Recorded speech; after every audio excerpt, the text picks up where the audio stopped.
மனைவி போட்ட master plan. கணவன் மாயம். இன்ட்ரோ. இந்த உலகத்தில் சில குற்றங்கள் நம்மை அதிர்ச்சியடைய வைக்கும்.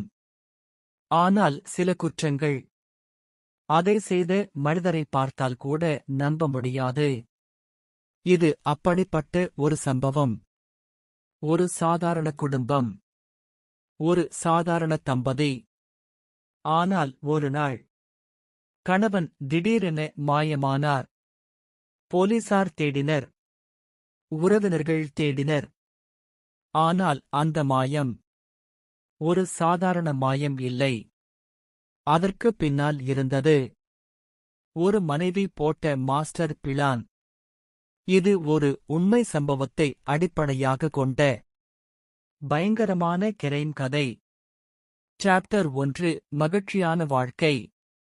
தமிழ்நாட்டின் ஒரு சிறிய நகரத்தில் வாழ்ந்து வந்தார்கள் ராஜா மற்றும் அவரது மனைவி மாலதி. ராஜா ஒரு கான்ட்ராக்டர். நல்ல வருமானம். மாலதி வீட்டுத் திருமதி. முதல் சில வருடங்கள் அவர்கள் வாழ்க்கை மிகவும் சந்தோஷமாக இருந்தது. ஒரு அழகான வீடு. ஒரு சிறிய குடும்பம். ஆனால் காலம் செல்ல செல்ல அந்த வீட்டில் சின்ன சின்ன சண்டைகள் ஆரம்பமானது. ராஜா மிகவும் கோபக்காரர். மாலதி மீது அடிக்கடி சந்தேகம். அது சண்டையாக மாறியது. சாப்டர் 2. ரகசிய நட்பு.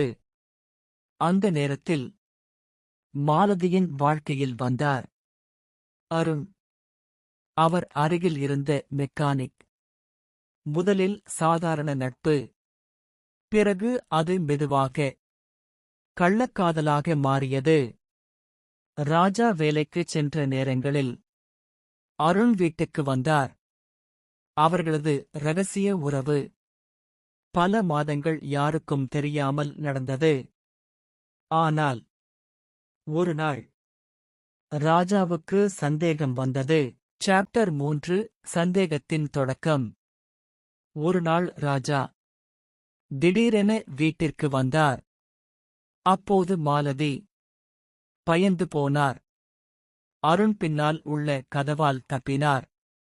அந்த நாள் முதல் ராஜா மாலதியை மிகவும் சந்தேகித்தார். அவர் அவளை தொடர்ந்து கண்காணிக்க ஆரம்பித்தார். இதனால் மாலதி பயந்தார்.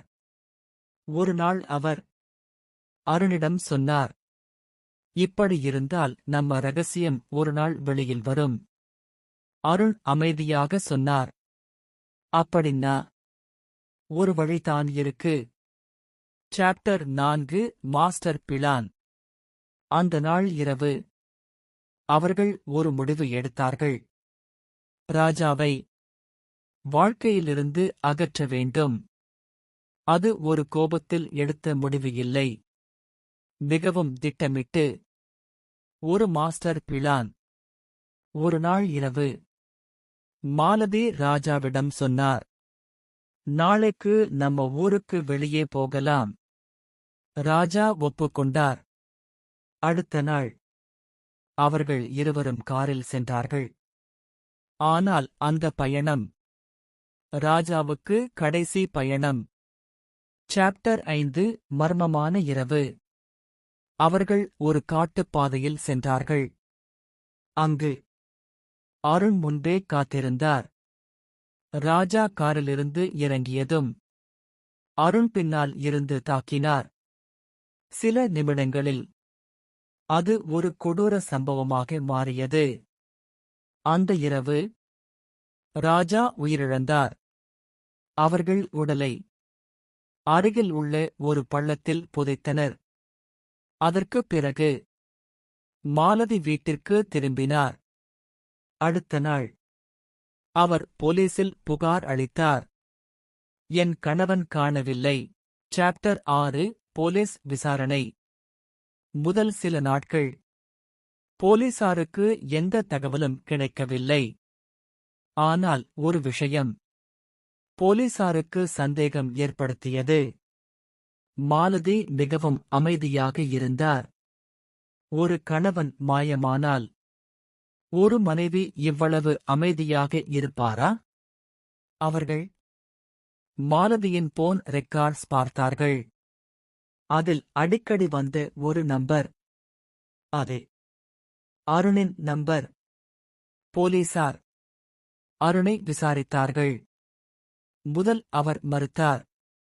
ஆனால் சில மணி நேர விசாரணைக்கு பிறகு அவர் உண்மையை சொன்னார். சாப்டர் 7 உண்மை வெளிச்சம். அருணின் ஒப்புதலுக்கு பிறகு போலீசார் அந்த காட்டுப் பகுதிக்கு சென்றார்கள். அங்கு தோண்டிய போது ஒரு உடல் கிடைத்தது. அது ராஜாவின் உடல். மாலதி கைது செய்யப்பட்டார். அவர் போட்ட மாஸ்டர் பிளான் இறுதியில் அவரையே சிக்க வைத்தது. எண்டிங். இந்த சம்பவம் ஒரு பெரிய பாடம். ஒரு தவறான முடிவு ஒரு வாழ்க்கையை மட்டுமல்ல, பல வாழ்க்கைகளை அழிக்க முடியும்.